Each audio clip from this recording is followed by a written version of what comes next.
Hi, welcome to the Deep End. My name doesn't matter. This is just a thought. In Deuteronomy chapter 11, we have this picture of God moving Israel from the wilderness into the promised land, and he's giving them some last minute instructions. And a verse stuck out to me, verse 11 and 12 of chapter 11. It says this, "But the land you are going over to possess is a land of hills and valleys, which drinks water by the rain from heaven, a land that the Lord your God cares for. The eyes of the Lord your God are always upon it, from the beginning of the year to the end of the year." Now, this verse stuck out to me because it's in contrast to Egypt, where he says in verse 10 that the land of Egypt was one where they had to sow and they had to irrigate and they had to work really hard to get some fruit from it.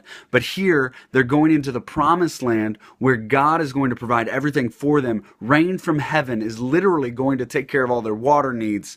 God himself is going to watch over the land and provide for their needs. So in this way, God takes care of his people. So just a couple observations. Number one, God watches over his people. If you have believed in Jesus Christ as Savior and Lord and trusted him, he has taken you from slavery into freedom.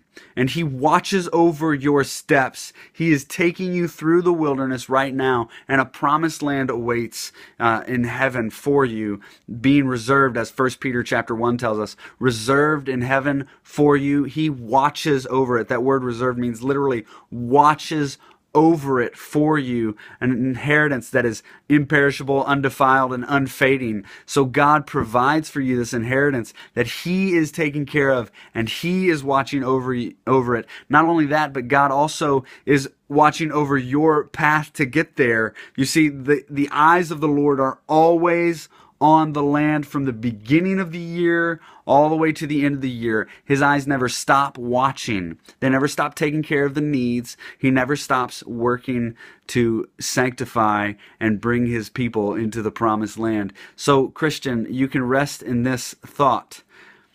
Jesus Christ has saved you, redeemed you, and continues to watch over you no matter what you're going through right now, no matter what your struggle is, no matter what your pain is. Just like the people of Israel, God is watching over you and taking care of your every need, though you may not feel that way.